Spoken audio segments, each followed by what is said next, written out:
10 जनवरी से जो इस व्यापक प्रोग्राम को शुरू हुए इस 45 दिवसीय संग्राम 25 फरवरी तक यानी कि में गांव-गांव पंचायत जाकर ये लड़ाई लड़ेंगे।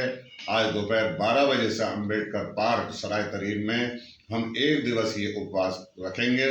ये उपवास सिर्फ प्रतीक नहीं बल्कि हमारी प्रतिबद्धता का प्रतीक है। आखिरी बात, मनरेगा कोई दान नहीं है, ये कानूनी अधिकार है, ये गरीबों की ताकत है, ग्रामीण अर्थव्यवस्था की रीढ़ है। इसे कमज़ोर करना देश की आत्मा पर हमला है।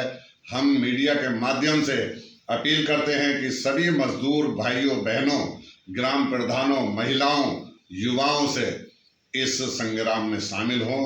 मीडिया से निवेदन है कि इस मुद्दे को प्रमुखता से उठाएं, क्योंकि ये सिर्फ कांग्रेस का नहीं बल्कि पूरे ग्रामीण भारत का सवाल है। बीजेपी जगह जगह प्रेस कॉन्फ्रेंस कर रही है मनरेगा को लेकर, कह रही है ये कानून ग्रामीणों के लिए अच्छा है। बीजेपी हमेशा जो भी कानून बनाती है वो समझाती है, लेकिन जनता के उसमें कुछ समझ में नहीं आता।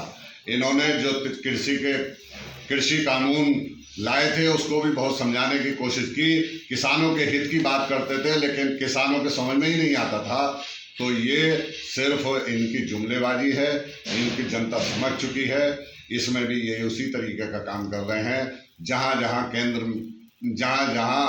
भारतीय जनता पार्टी की सरकार जिस राज्य में नहीं होगी, ये वहाँ बजट नहीं देंगे, तो वहाँ के ग्रामीण इस चीज़ से वंचित रह जाएंगे और उन्हें रोजगार नहीं मिलेगा। इस कानून के अंतर्गत मजदूरों को भत्ता देने की भी बात कही जा रही है कि भत्ता दिया जाएगा अगर उन्हें काम नहीं मिलता है। इसके साथ साथ 100 दिन के बजाय 125 दिन उनका कार्य दिवस कर दिया गया है। ठीक, 125 दिन कर दिया गया है। उसके साथ साथ उन्होंने ये भी लागू कर दिया है कि बजट के आधार पर काम दिया जाएगा। अगर केंद्र सरकार कह देगा कि इसका बजट नहीं है तो फिर कहाँ से काम मिलेगा।